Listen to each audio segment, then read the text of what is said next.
자, 오늘 우리에게 주시는 하나님의 말씀 함께 봅니다. 오늘 우리에게 주시는 하나님의 말씀은 사무엘하 1장 17절로 27절까지의 말씀입니다. 사무엘하 1장 17절에서 27절까지의 말씀을 봉독하겠습니다. 다윗이 이 슬픈 노래로 사울과 그의 아들 요나단을 조상하고 명령하여 그것을 유다 족속에게 가르치라 하였으니 곧 활노래라.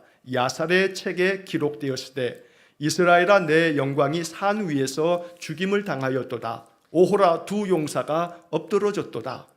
이 일을 가데도 알리지 말며 아스글론 거리에도 전파하지 말지어다. 블레셋 사람들의 딸들이 즐거워할까? 할례 받지 못한 자의 딸들이 개가를 부를까 염려로다. 길보아 산들아 너희 위에 이슬과 비가 내리지 아니하며 재물 낼 밭도 없을지어다. 거기서 두 용사의 방패가 버린 바 됨이니라. 곧 사울의 방패가 기름 부음을 받지 아니함 같이 됨이로다. 죽은 자의 피에서 용사의 기름에서 요나단의 활이 뒤로 물러가지 아니하였으며 사울의 칼이 헛되이 돌아오지 아니하였도다. 사울과 요나단이 생전에 사랑스럽고 아름다운 자이러니 죽을 때에도 서로 떠나지 아니하였도다. 그들은 독수리보다 빠르고 사자보다 강하였도다. 이스라엘 딸들아 사울을 슬퍼하여 울지어다. 그가 붉은 옷으로 너희에게 화려하게 입혔고 금놀이개를 너희 옷에 채웠도다. 오호라 두 용사가 전쟁 중에 엎드러졌도다. 요나단이 내 산 위에서 죽임을 당하였도다. 내 형 요나단이여 내가 그대를 애통함은 그대는 내게 심히 아름다움이라. 그대가 나를 사랑함이 기이하여 여인의 사랑보다 더하였도다. 오호라 두 용사가 엎드러졌으며 싸우는 무기가 망하였도다 하였더라. 아멘. 주님의 은혜와 평강이 가득한 또 이번 한 주가 되시기를 축복합니다. 우리 앞에 뒤에 옆에 있는 분들 한번 인사하겠습니다. 축복합니다 하고 인사하겠습니다. 한 주간 주님과 동행하는 복된 삶을 살아가시기를 간절히 축원합니다. 자, 가을이 되어지면서 아직도 늦더위가 조금 있습니다만 그래도 아침 저녁으로 또 선선합니다. 우리가 이 가을을 또 이제 맞이하면서 또 믿음에 있어서도 우리의 믿음도 더 많이 또 성장하고 결실할 수 있도록 믿음의 삶에도 더 열심을 다하는 그런 계절이 되면 좋겠습니다. 자, 어제서부터 우리가 사무엘 하의 말씀을 읽기를 시작하고 있습니다. 어제도 아침에 제가 말씀드렸습니다만 우리가 5월달하고 6월달에 사무엘상을 전체를 다 읽었습니다. 아침마다 사무엘상 31장까지 나오는 이야기를 5월과 6월달에 우리가 매일 성경 본문의 순서에 따라서 말씀을 묵상했고 이제 어제부터 10월 마지막 31일까지 우리가 거의 한 달 반 동안에 24장에 걸쳐 기록되어져 있는 사무엘 하의 말씀을 우리가 아침마다 읽어가게 될 것입니다.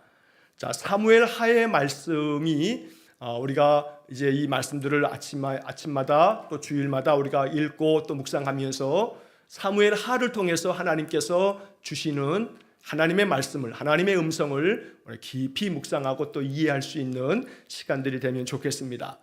자, 여러분 구약 성경에서 창세기서부터 5권의 책, 창세기, 출애굽기, 레위기, 민수기, 신명기 이렇게 순서대로 앞에서부터 5권을 모세오경 이렇게 말하죠. 모세오경이라고도 말하고 율법서라고도 말합니다. 자, 그리고 난 다음에 이제 여호수아서부터 해서 여호수아, 사사기, 룻기, 사무엘상, 사무엘하, 열왕기상, 열왕기하, 역대상, 역대하, 에스라, 느헤미야, 에스더 여기까지 여호수아서부터 순서대로 쭉 해서 12권 에스더까지의 이 12권을 뭐라고 부르냐면 역사서 이렇게 부릅니다. 자, 여호수아부터 욥기가 나오기 전까지 에스더까지 에스더 다음에 이제 욥기가 나오게 되는데 자, 이 에스더서까지 이 12권의 책을 역사서라고 하는데 구약 성경의 뼈대가 되는 게 바로 역사서입니다. 자, 그래서 구약 성경을 우리가 잘 이해하려면 역사서를 잘 이해하면 구약 성경은 어렵지 않습니다. 자, 이 구약 성경의 역사서 여호수아부터 에스더까지 나오는 그 역사서에 그 가장 중심된 인물이 바로 이제 다윗이죠. 다윗의 이야기에 가장 많은 초점을 맞추고 있는 책이 사무엘하, 역대상, 이렇게 두 권의 책은 다윗 왕의 이야기입니다. 자, 그래서 우리가 5월달과 6월달에 살펴보았던 사무엘상은 사무엘, 그리고 이스라엘의 첫 번째 왕인 사울, 그 다음에 이 사울 왕에게 계속해서 도망자 신세로 쫓겨가고 쫓겨다니고 있었던 다윗의 이야기. 그래서 사무엘상은 3명의 중심된 등장인물이 나오는 겁니다. 사무엘상 그러면 사무엘, 사울, 다윗, 이 세 사람이 중심인물이 되는데, 사무엘상에서는 아직 다윗이 왕이 된 상태가 아니죠. 한 10여 년 넘도록 사울 왕에게 계속 쫓겨다니는 도망자 신세로 살아가는 다윗의 모습이 그려져 있습니다. 자, 그러다가 사무엘하로 넘어오면서 바로 사무엘상 마지막 31장에서 이 사울이 전쟁에서 죽임을 맞게 되고, 그리고 이제 사무엘하로 넘어오면서 사울 왕이 죽고 난 다음에 다윗이 이제 왕이 되면서 다윗이 왕으로서의 모든 통치 기간이 사무엘하에 기록이 된 겁니다. 그래서 사무엘하는 중심 등장인물이 다윗입니다. 다윗이 왕이 되어서 40년 동안에 이스라엘을 다스려가는 그 과정의 이야기가 사무엘하에 기록되어져 있는 겁니다. 자, 그 당시 어떤 시기를 보면 연대로 따지면 다윗이 왕이 되어서 통치를 시작한 것이 주전 1010년부터 주전 970년까지 한 40년 동안에 다윗이 왕으로서 이스라엘을 다스렸습니다. 다윗이 왕이 됐을 때 나이가 30살입니다. 그리고 다윗이 40년을 다스리고 70에 다윗이 세상을 떠나며 그의 아들 솔로몬이 왕위를 이어가게 됩니다.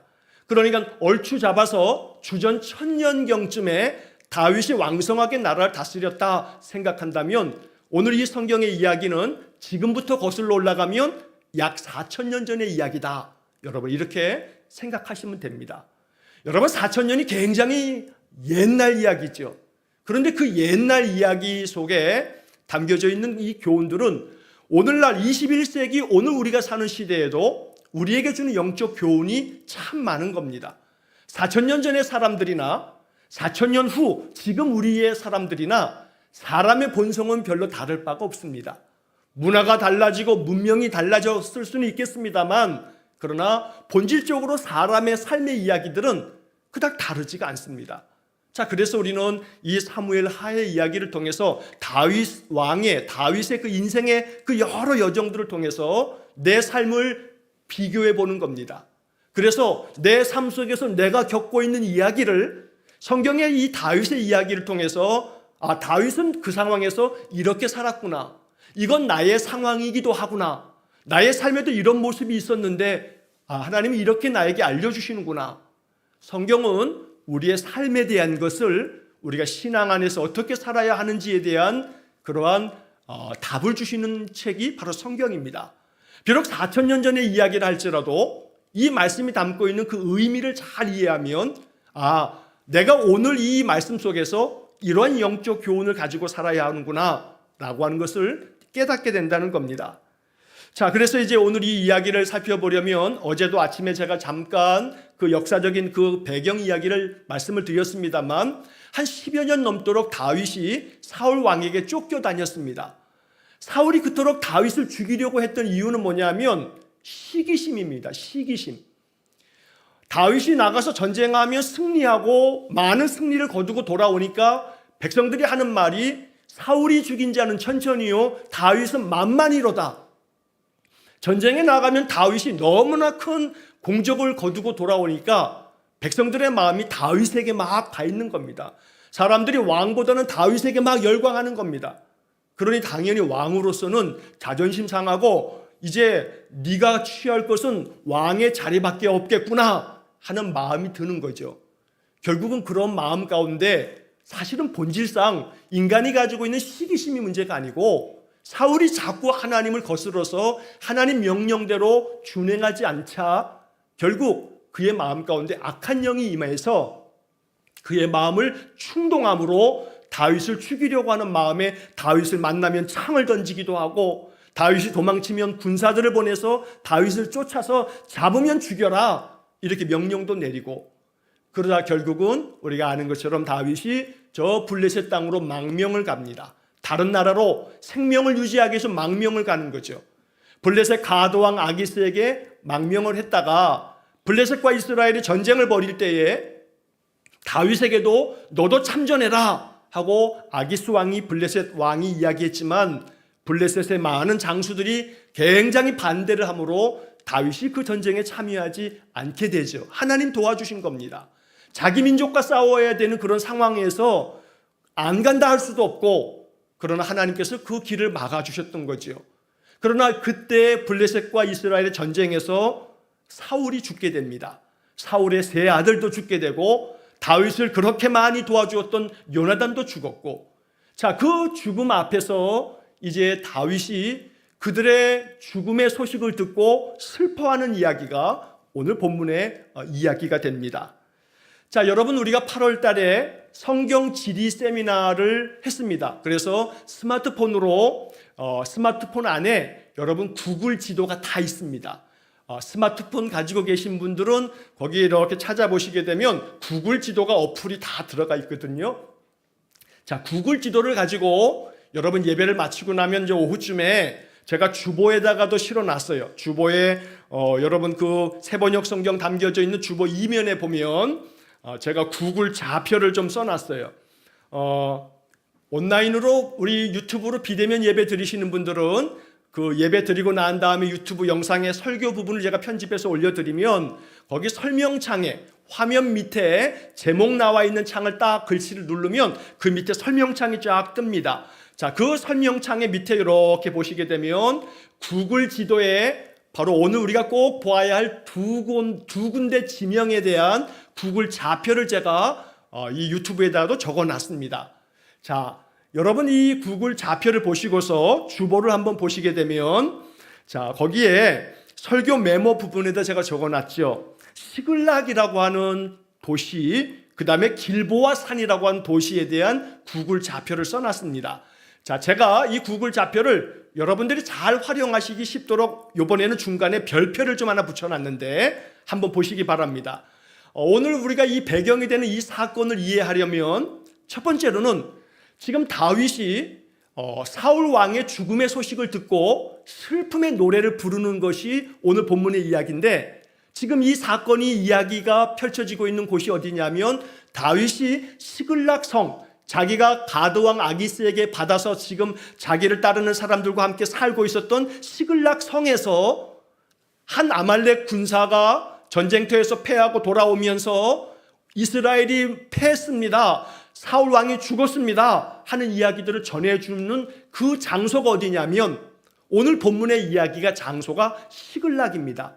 그런데 그 시글락이 오늘날 지금 어떠한 모습인지를 우리가 찾아보는 겁니다. 그래서 그냥 성경의 이야기를 듣는 것으로 끝나는 게 아니라 성경 지리 세미나를 우리가 한번 했으니까 여러분 세미나에 참석 안 하셨어도 여러분 여기 나와 있는 그 방법대로 그 좌표를 보시면 31, 그 다음에 별표가 있죠. 31 숫자를 넣고 난 다음에 한 칸을 띄는 겁니다. 사이를 한 칸을 띄고, 그 다음에 23 한 칸 띄고, 26.71 그 다음에 쉼표를 찍고 한 칸을 띄고, 그 다음에 34 한 칸 띄고, 40 한 칸 띄고, 48.83 그 다음에 검색 그 돋보기 같은 걸 딱 누르게 되면 시글락으로 여러분들이 싹 그 지도가 옮겨집니다. 그러면 손가락으로 이렇게 싹 펴보시면 그 시글락 그 부분의 중간에 옆에 시글락이라고 하는 글자가 보일 겁니다. 그 시글락을 갖다 손으로 탁 클릭하면요, 그러면 사진이 나오면서 그 밑에 360도로 그 시글락 주변의 경관을 쫙 보실 수가 있습니다. 지금은 물론 폐허덤입니다. 그런데 그 폐허덤이 그 자리가 바로 시글락 성읍이 있었던 자리고, 다윗이 4,000년 전에 지금 이렇게 오늘 본문의 17절부터 27절에 다윗이 사울 왕의 죽음을 슬퍼하면서 노래 불렀던 바로 그 장소가 바로 시글락이라고 하는 성읍인 겁니다. 자, 그런데 이 사울 왕이 어디서 죽었냐 하면 저 북쪽의 갈릴리 밑에 있는 길보아 산에서 죽었습니다. 마찬가지로 길보아 산에 대한 좌표도 제가 이렇게 써놨습니다. 그래서 길보아 산도 여러분 한번 좌표로 한번 찾아가 보시기 바랍니다. 지난번에 세미나 할 때 여러분 나눠드렸던 프린트물에 길보아 산은 좌표가 있습니다만 시글락은 좌표가 써 있지 않기 때문에 주보를 참고하시면 되겠습니다. 그래서 한번 여러분 가지고 있는 스마트폰으로 꼭 한번 찾아 들어가서 그 주변의 경관도 한번 보시고 그 손으로 이렇게 벌리시게 되면 중간중간에 또 동그라미가 파란색 동그라미가 작은 동그라미가 쳐져 있는 곳이 보입니다. 그걸 딱 클릭하면 여러 사진들이 나옵니다. 그래서 그 주변을 찍은 사진들도 여러분들 참고해 보시면 성지순례를 직접 가지 않아도 스마트폰으로 그 주변에 있는 모습을 다 볼 수가 있으니까 여러분 꼭 한번 그렇게 활용해 보시기 바라고, 어떻게 하는지 잘 모르겠다 하면 여러분 예배 마치시고 저에게 잠깐 오시면 그저 한 5분도 안 걸려서 제가 방법을 쫙 알려드릴 테니까 그렇게 한번 꼭 해보시기 바랍니다. 그래서 제가 성경 지리 세미나 하고 난 다음에는 역사서를 공부할 때는 중요한 지역에 대한 것들은 제가 이렇게 구글 좌표를 알려드릴 겁니다. 그래서 그거 한번 찾아보시게 되면 성경의 이야기가 여기서 있었던 거구나 하는 것들을 알 때 성경 이야기가 좀 더 마음 가운데 이렇게 와 닿게 됩니다. 그리고 세미나에 참석하셨던 분들은 여러분 그 만들었던 지도가 있습니다. 가나안 땅 지도 만든 것이 있는데 5핀을 제가 다 핀을 드렸는데 한번 그렇게 찾아보신 다음에 위치가 여기구나 하면 그 가까운 위치에다가 여러분 핀을 하나 딱 꽂아 두시는 겁니다. 그렇게 해서 여러분들 성경을 좀 더 입체적으로 좀 자꾸 보는 연습을 하시는 것이 성경을 더 마음 가운데 와 닿게 읽을 수 있는 그런 방법이 됩니다. 여러분 꼭 그렇게 한번 힘써 주시기를 바랍니다. 자, 오늘 본문의 이제 이야기로 돌아오게 되면 여러분 이 1장 17절 말씀을 한번 보시기 바랍니다. 다윗이 사울 왕의 그 죽음의 소식을 듣고 난 다음에 슬픔 가운데서 노래를 합니다. 자, 그 17절부터 이어지는 이 말씀 속에 보게 되면 이 슬픔의 노래를 활노래라고 부릅니다. 17절에 보면 다윗이 이 슬픈 노래로 사울과 그의 아들 요나단을 조상하고라고 하는 좀 어려운 단어가 나오죠. 조상이라고 하는 말은요, 조문한다 하는 말하고 같은 말이에요. 사전에 찾아보면 조상이라고 하는 말은 요즘엔 별로 안 써요. 조문한다라고 하는 말로 대신하죠. 문상을 간다, 조문을 간다, 이제 그런 말입니다. 자, 그래서 다윗이 사울과 그의 아들 요나단이 죽은 소식을 듣고 그를 문상하듯이 조문하듯이 그렇게 슬픔 가운데서 여러 유다 족속들에게 명령을 내립니다. 그러면서 노래를 가르쳐 주는데 그 노래를 뭐라고 하냐 하면 18절에 보니까 활노래라 야살의 책에 기록되었으되 이런 말이 나옵니다. 자, 활노래라고 하는 것은, 활이라고 하는 것은 화살을 쏘는 그 활이 있죠. 이렇게 무지개처럼 휘어있는 이게 활인데, 여러분 22절의 말씀을 보면 22절에 이런 구절이 나옵니다. 죽은 자의 피에서 용사의 기름에서 요나단의 활이 뒤로 물러가지 아니하였으며, 요나단의 활이라고 하는 말이 나옵니다.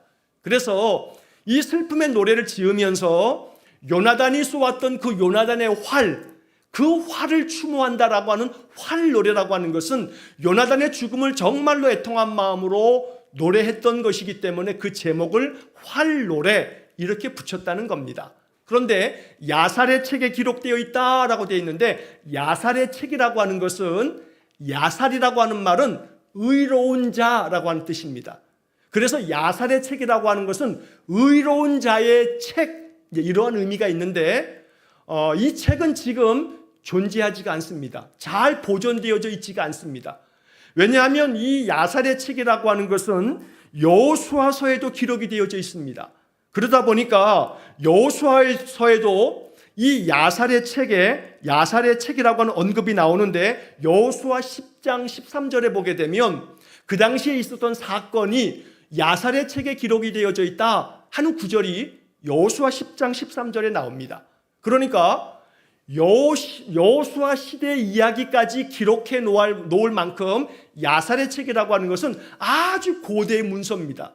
그래서 이게 사본도 전해져 나오는, 보존되어져 있는 것이 없기 때문에 우리가 그것을 알 수는 없지만, 성경의 여호수아에도 그렇고 사무엘 하에도 그렇고 야살의 책에 이러한 이야기가 기록되어져 있다라고 하는 것을 우리가 볼 수 있을 뿐입니다. 그래서 학자들은 이 야살의 책이라고 하는 것은 이스라엘의 여러 아주 역사적인 인물들, 또 위대한 이스라엘의 역사적인 사건들, 이런 것들을 기록해 놓은 책이다, 이렇게 보면 됩니다. 우리나라로 얘기하면 옛날에 고대사를 기록해 놓은 삼국유사 혹은 삼국사기 이런 것 같은 것이 바로 야살의 책이라는 겁니다. 자, 이 야살의 책에 다윗이 사울 왕의 죽음, 요나단의 죽음에 대해 슬퍼하면서 노래했던 그 슬픔의 노래가 이렇게 기록되어져 있다 하고 말하는 겁니다.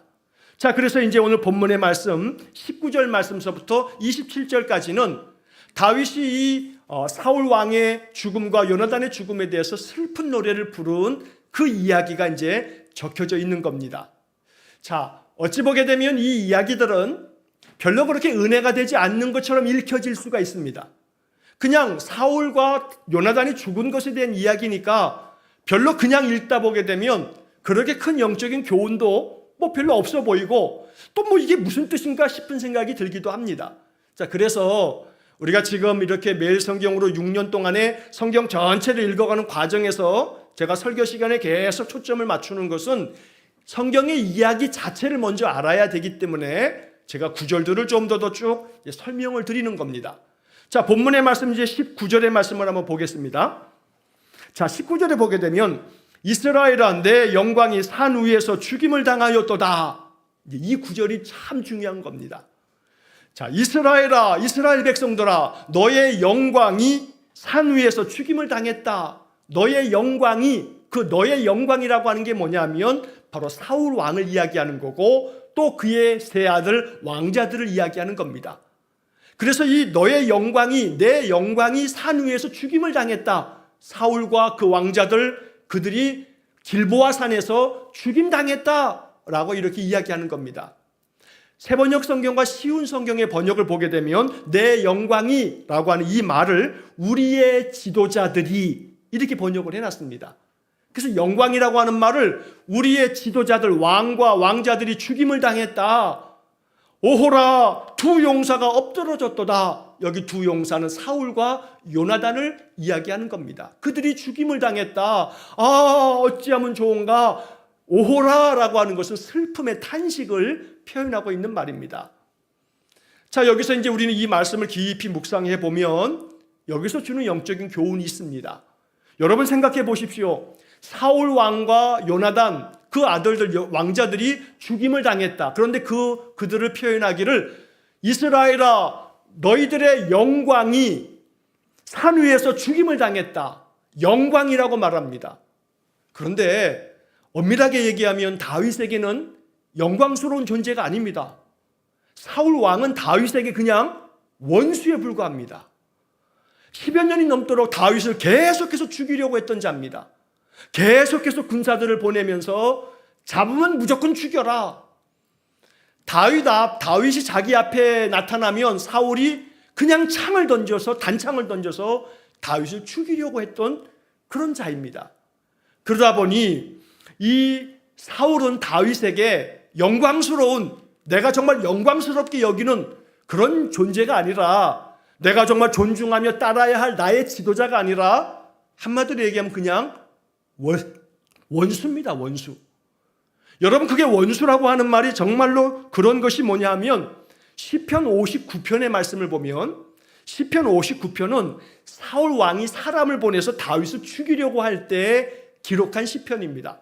이 시편 59편에서 다윗이 뭐라고 얘기하냐면 사울 왕이 사람을 보내서 자기를 죽이려고 하자 이 시편 59편에서 다윗이 이렇게 말합니다. 나의 하나님이여 나의 원수에게서 나를 건지시고 일어나 나를 치려는 자에게서 나를 높이 드소서. 악을 행하는 자에게서 나를 건지시고 피 흘리기를 즐기는 자에게서 나를 구원하소서. 여기 시편 59편 1절에 분명히 말하기를 나의 하나님이여 나의 원수에게서 나를 건져주십시오. 이렇게 다윗이 기도합니다. 자, 그러면 여기서 원수에게서 나를 건져달라는 것은 다윗이 지금 자기를 찾아온 군사들이 원수이겠습니다만 군사들이 무슨 죄가 있어요? 군사들을 보낸 왕이 원수인 거죠. 왕의 명령 따라 군사들은 지금 다윗을 죽이려고 찾아왔을 뿐이지 진짜 원수는 누굽니까? 사울 왕입니다. 사울 왕. 자, 그런데 그 사울 왕을 그렇게 시편 59편에서는 하나님이여 나의 원수에게서 나를 건져 주십시오, 이렇게까지 이야기했는데 그 원수가 지금 어떻게 된 겁니까? 죽었습니다. 그럼 우리 같으면 어떻게 해야 돼요? 잘 죽었다, 그 원수 새끼. 하나님 감사합니다. 하나님이 내 원수를 갚아주셨군요. 이놈의 원수가 죽었다는 소식을 들었으니 여보라 잔치를 베풀어라, 아마 그랬어야 할 겁니다. 그러나 오늘 이 성경 이야기 사무엘하 1장 17절에서 27절까지 나오는 이 이야기 속에 다윗은 지금 어떻게 하냐면 슬픔의 조가를 만들어서 이스라엘 백성들에게 이 노래를 노래하라 그러면서 그 자신이 굉장히 비통한 눈물을 흘리면서 아픈 마음으로 뭐라고 이야기하냐면 이스라엘 모든 족속들아 우리의 영광이 산 위에서 죽임을 당했다, 이렇게 슬퍼하고 있다는 겁니다. 여러분, 이 이야기 속에서 우리가 발견해야 될 영적인 참 중요한 가르침이 있습니다. 다윗이 지금 원수인 사울을 어떻게 바라보고 있냐면 우리의 영광이다, 우리 모든 이스라엘 사람들의 영광이다 라고 이렇게 보고 있다는 겁니다. 쉽지 않은 이야기입니다. 참 어려운 이야기입니다. 여러분, 직장 생활을 하시는 분들은 직장 생활의 그 어려움을 토로하면서 그 어려움 중에 업무에 대한 어려움도 물론 있겠습니다만 사람에 대한 어려움을 많이 힘들어할 때가 있습니다. 물론 저는 직장 생활을 해본 적이 없어요. 신학교 졸업하고 교회에서 목회 사역만 했기 때문에 세상에서의 직장의 삶의 그 힘겨움을 저는 사실은 잘 몰라요. 그러나 성도들이 목사에게 찾아와서 상담하면서 이야기를 합니다. 아픈 이야기들을 막 토로합니다. 예전에 제가 들은 상담 가운데 한 분은요, 직장 생활에서 스트레스가 너무나 심해서 정신과 치료를 받는 분도 제가 본 적이 있습니다. 그만큼 정말로 세상에서 우리가 만나는 사람들은 그냥 한마디로 얘기하면 시편 59편에 다윗이 말한 것처럼 하나님 나의 원수에게서 나를 건져 주십시오 라고 이렇게 기도할 만큼 원수들이 있다는 거죠. 예전에 한 우리 교회 집사님이 그런 이야기를 하신 적이 있어요. 직장에서 자기의 뭐라고 할까요? 상관이라고 할까요? 그 위에 직급에 있는 사람이 얼마나 많이 괴롭혔는지 내가 이 직장을 그만둬야 될 것 같다고 저한테 얘기하더라고요. 그러면서 목사님 기도해 주세요. 그러면서 한참 그런 문제를 가지고 상담하고 기도하고 그랬는데 한 두세 달 지난 다음에 그분이 저한테 한번 오셔가지고 목사님 반가운 소식이 있어요. 뭔 소식인데요? 그랬더니 그 사람이 딴 데로 가버렸다고. 그러면서 그렇게 좋아하더라고요. 자, 그만큼 삶 속에서 우리가 만나게 되는 성경의 시편 59편의 그 단어를 쓰자면 원수 같은 인간들이 있다 이 말이죠. 그랬을 때 우리의 마음의 힘겨움은 이루 말할 수가 없어요. 사실은 예수님께서는 성경에 또 많은 말씀들은 원수를 사랑하라 하지만 그게 쉽냐고요? 그게 쉽지 않아요. 원수를 사랑한다는 게 얼마나 그게 쉬운 것 같으면 다 예수님이지요. 안 돼요, 안 돼요. 그래서 오늘 성경이 우리에게 주는 영적인 가르침이 있는 겁니다. 자, 다윗에게 있어서 원수입니다. 조금 전까지만 해도 원수입니다. 계속해서 다윗은 지금 이 시글락이라고 하는 이곳은 블레셋 땅에 속해져 있는 도시입니다. 그래서 망명 중에 있는 이 다윗에게 바로 사울이 죽었다는 이야기는 아주 복음 중에 복음인데, 그러나 다윗은 사울의 죽음을 우리의 영광이 산 위에서 죽임을 당했다 이렇게 슬퍼하고 있는 겁니다. 여기서 우리가 발견해야 될 중요한 사실은 다윗과 사울 사이에 그 중간에 항상 누가 있었냐면 하나님이 계셨다는 겁니다. 우리가 여기서 마음 가운데 기억하고 영적으로 받아야 할 중요한 교훈은 뭐냐면 원수 같은 인간이 있을 때, 정말로 미워 죽겠는 인간이 있을 때, 주는 것도 없는데 꼴 보기 싫은 인간이 있을 때, 그러기 마련이거든요. 그럴 수밖에 없어요, 우리 인생이. 여러분, 그럴 때 중요한 사실 하나는 뭐냐면 저 사람과 나 사이에 하나님이 계셔야 하는데, 하나님이 계셔야 하는데, 그러니까 여러분, 그 사람 어떤 사람이든지 간에 뭐 지금까지 그런 사람은 한 번도 없었어, 그럼 여러분 축복된 인생을 산 겁니다. 그러나 앞으로도 그렇게 되기를 바라지만 그렇지 않을 가능성도 큽니다. 자, 정말로 원수 같은 그러한 존재가 있을 때 그 사람과 나 사이에 하나님이 계신가? 그 사이에, 나와 상대방 사이에 중간에 하나님이 중간에 계신가? 라고 하는 것을 점검해 보는 겁니다. 다윗은 많은 시편에서 끊임없이 하나님, 저 대적들, 저 원수들을 멸하여 주십시오라고 수없이 기도합니다. 그런데 이렇게 사울이 죽었으니 원수가 멸망당한 거 아닙니까? 그러니 하나님이 다윗의 기도에, 다윗의 시편에 응답해 주신 겁니다. 그러나 다윗은 마음 가운데 사울과 나 사이에 하나님이 계셨기 때문에 하나님께서 다윗의 마음을 항상 마음 가운데 너의 그 원수 사울에 대해서는 나한테 다 얘기해라. 나한테 다 얘기해라. 네 마음 다 쏟아부어라. 뭔 얘기를 해도 다 괜찮으니까 나한테 다 얘기해라. 그러니까 다윗의 시편을 읽다 보게 되면요, 다윗이 믿음의 사람인가 싶을 만큼 다윗이 매우 거칠게 하나님이 대적들을 완전히, 쉽게 말하면 죽여버려 주십시오. 이 나쁜 놈들 다 죽여버려 주십시오. 다윗이 이렇게 애타는 마음으로 기도하는 많은 이야기가 시편에 남겨져 있습니다. 그런데 하나님은 그러한 모든 마음은 내 앞에서 쏟아놔라. 그리고 그 사람을 바라볼 때는 내가 중간에 서 있음을 보고 나를 먼저 보고 그 사람을 봐라. 그러면 너의 마음속에 그 마음의 원망과 섭섭함과 아쉬움과 분노와 미움과 모든 증오의 마음을 그 사람 보기 전에 나를 중간에 세워두고 나를 보고 그 다음에 그 사람을 봐라. 그러면 네 마음의 그 상한 모든 마음을 다 내 앞에 쏟아놓고 내 앞에 다 내려놓으면 그럼 내가 해결하마. 내가 해결하마. 하나님 그렇게 해결하신 것입니다. 하나님의 해결하심을 믿어야 되는 것, 바로 이것이 다윗이 우리에게 준 영적 교훈입니다. 하나님이 반드시 우리의 원수에 대한, 다윗은 뭐라고 이야기를 하냐면 바로 이 시편 59편에서 자기의 무고함을 이야기합니다. 시편 59편 이어지는 3절에 이런 말이 나옵니다. 그들이 나의 생명을 해하려고 엎드려 기다리고 강한 자들이 모여 나를 치려 하오니 여호와여, 이는 나의 잘못으로 말미암음이 아니요 나의 죄로 말미암음도 아니로소이다. 나의 잘못이 아닙니다. 하나님, 내가 죄를 지었기 때문도 아닙니다. 나는 정말로 억울합니다.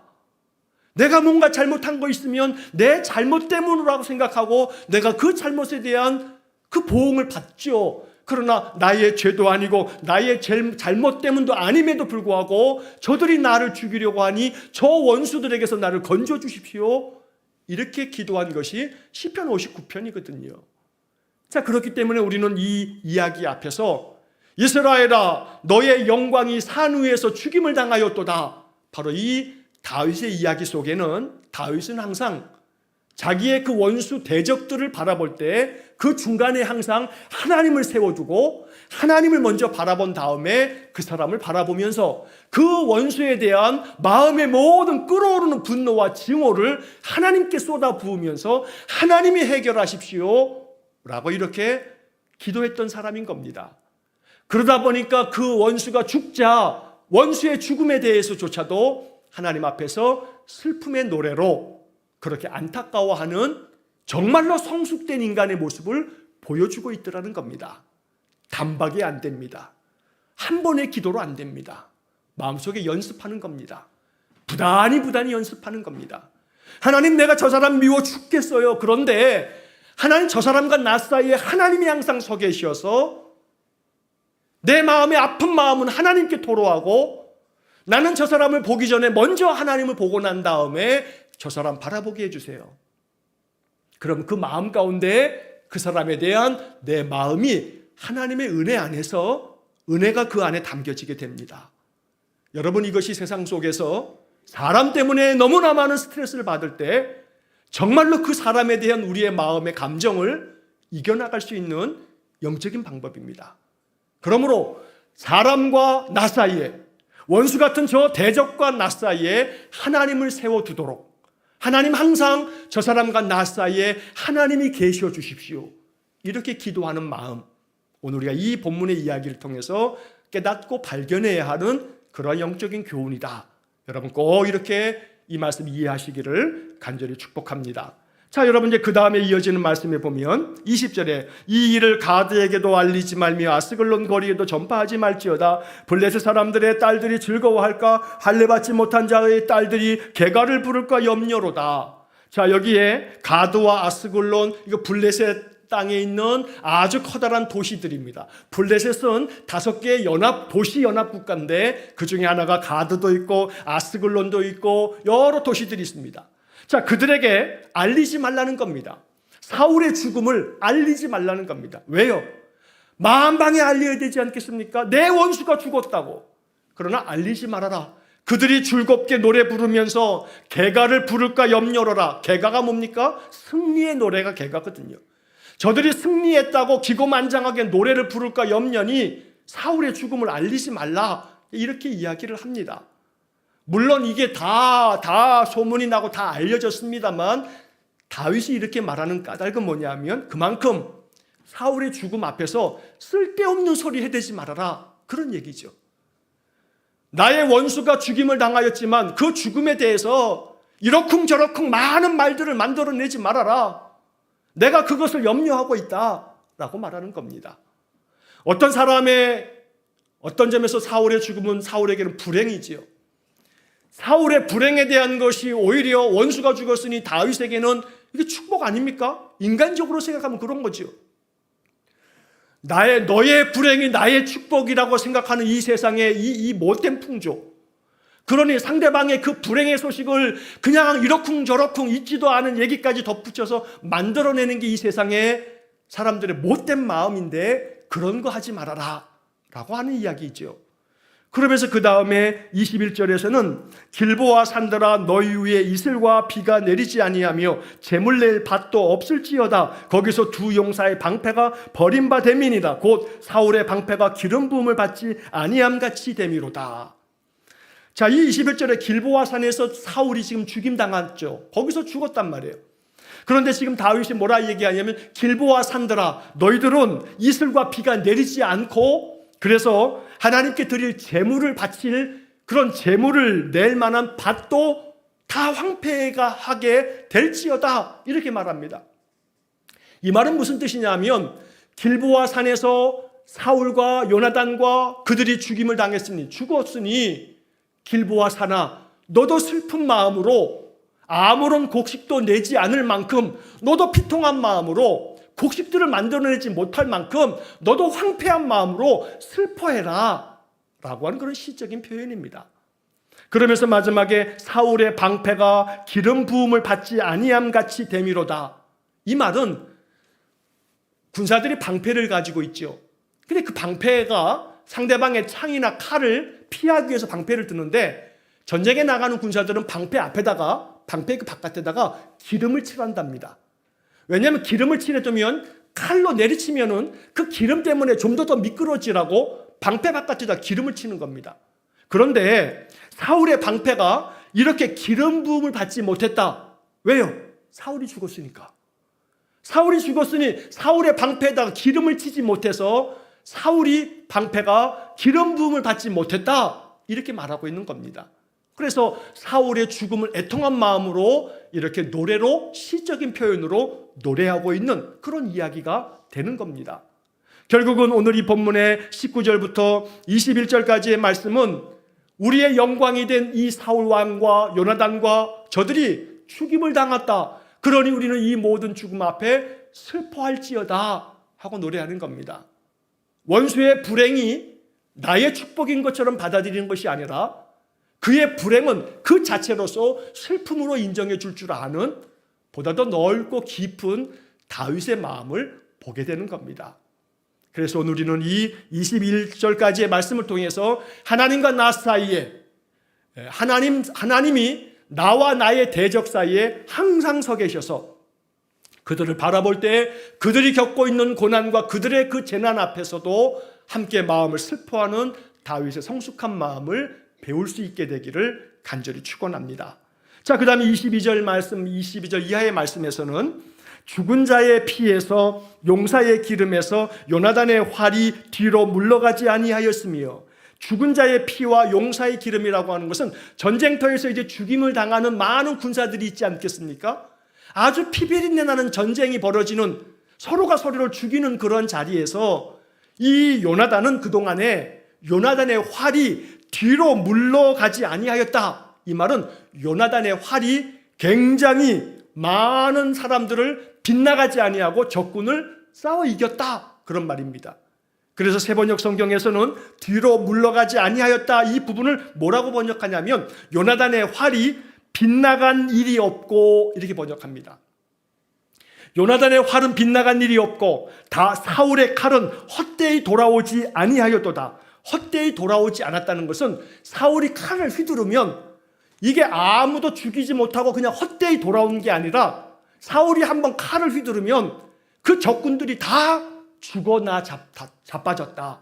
그러니까 사울과 요나단은 굉장히 용맹스러운 장수들이었다, 이렇게 말하는 겁니다. 이 말의 의미는 뭐냐면, 비록 원수 같은 사울이지만 이 사람들은 나름대로 지금까지 이스라엘을 위해서 전쟁터에서 열심히 활과 창을 가지고 칼을 가지고 승리했던 우리의 왕이요, 우리의 왕자다 라고 말하는 겁니다. 다시 말하면 이 이야기를 우리가 이렇게 해석할 수 있습니다. 비록 사울은 나에게는 원수였고 나를 죽이려고 하는 자였고, 사울의 칼은 나를 죽이려고 하는 무기였지만, 그러나 사울의 칼은 나만 죽이려고 하는 것이 아니었고, 사울은 그동안에 이스라엘을 위해서 많은 전쟁터에 나가서 많은 적군들을 싸워 이겼던 우리의 왕이다. 결국 이 다윗의 말을 통해서 다윗이 말하려고 하는 것은, 한 사람을 바라볼 때 원수 같은 사람이지만, 나에게는 원수 같은 사람일지 몰라도 그 사람에게서는 또 다른 측면이 있다는 것을 다윗이 보여주는 겁니다. 다시 말하면 어떤 사람에게는 굉장히 못되게 구는 이 사람이 모든 사람에게 다 못되게 구는, 정말로 처음부터 끝까지 모든 것이 악한 자가 아니고, 그 사람의 어느 한 부분에서는 뭐가 있다는 거예요? 참 진실되고 바른 측면도 있다는 겁니다. 그래서 사울 왕이 나에게는 정말로 원수 같은 그런 놈이었지만, 이스라엘의 왕으로서 사울 왕이 한때는 용맹스러운 장수로서 전쟁터에 나가서 이 이스라엘 나라를 지켰던 우리의 왕이기도 했다라고 이야기를 하고 있는 겁니다. 그래서 오늘 이 이야기들은 우리에게 이런 영적 교훈을 얻게 합니다. 사람을 바라볼 때 그 사람에게 있어서 나쁜 모습도 있지만 모든 것이 다 나쁜 사람은 세상에 없다는 겁니다. 그래서 저 사람은 정말로 아주 못된 인간이야 라고 여겨질지 모르지만, 그 사람의 한 부분 안에는 정말로 귀하게 여김 받아야 할 모습이 있다는 겁니다.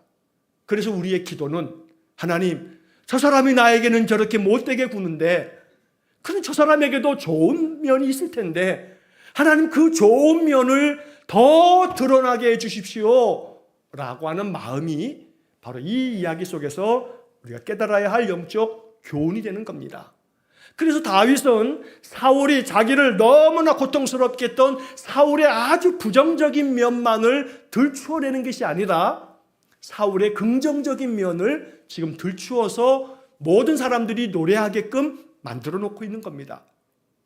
사울이 나를 죽이려고 했던 원수이긴 하지만 사울의 칼은 헛되이 돌아오는 일이 없이 전쟁터에 나가서 이스라엘을 지켰던 우리의 왕이었다. 그러니 그의 죽음을 슬퍼할지어다, 이렇게 말하는 겁니다. 사람의 모습 속에서 긍정적인 면을 볼 줄 아는 그러한 신앙인이 될 수 있기를 축복합니다. 언제나 사람을 바라볼 때 부정적으로만 바라보지 마시고, 그 사람에게서 99가지가 부정적이어도 하나만이라도 긍정적인 면이 없다고 말할 수 없습니다. 있습니다. 하나가 아니라 아니면 10, 20, 30, 반 이상은 되지 못할지어도 그래도 그 사람에게 긍정적이고 칭찬할 만한 모습이 분명히 있다는 겁니다. 그 모습을 더 드러내주는 겁니다. 다윗은 지금 사울의 그러한 면을 드러내주고 있는 그런 노래를 지금 부르고 있다는 겁니다.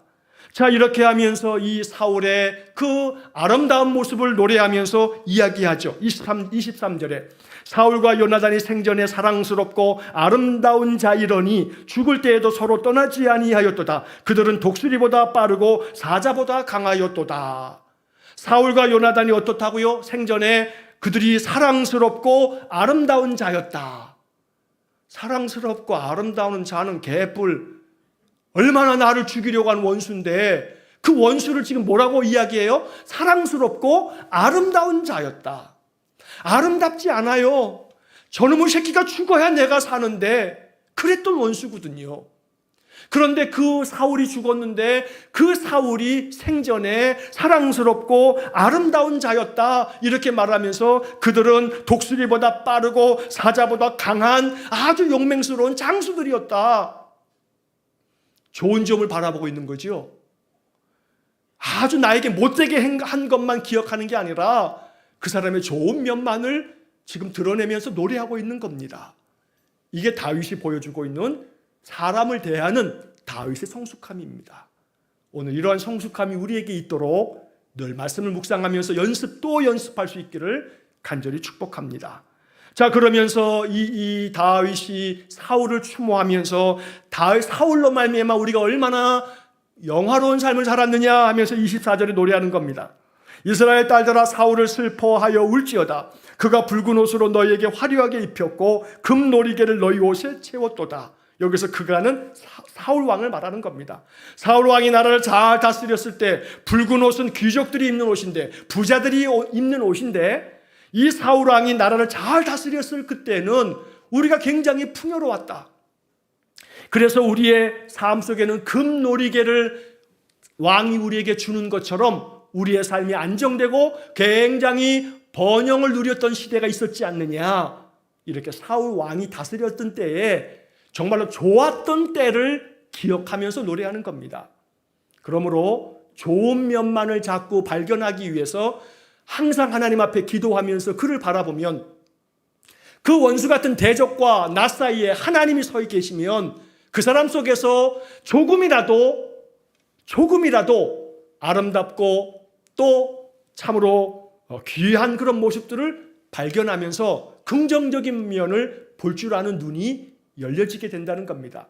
오늘 이 다윗과 같은 그러한 성숙함을 이루어갈 수 있기를 주의 이름으로 간절히 축원합니다. 26절, 27절의 말씀에서는 요나단의 죽음에 대해서 매우 애통하고 슬퍼하면서 그가 나를 이렇게 많이 사랑해 주었는데 그가 죽임을 당했다 하고 애통한 그런 눈물을 흘리면서 이제 이 노래가 맞춰지게 됩니다.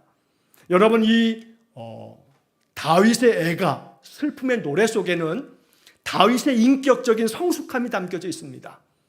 그의 평생에 10여 년 넘도록 그를 고통 가운데 몰아넣었던 이 사울에 대한 다윗의 성숙한 믿음의 그런 노래가 이 속에 담겨져 있다는 겁니다.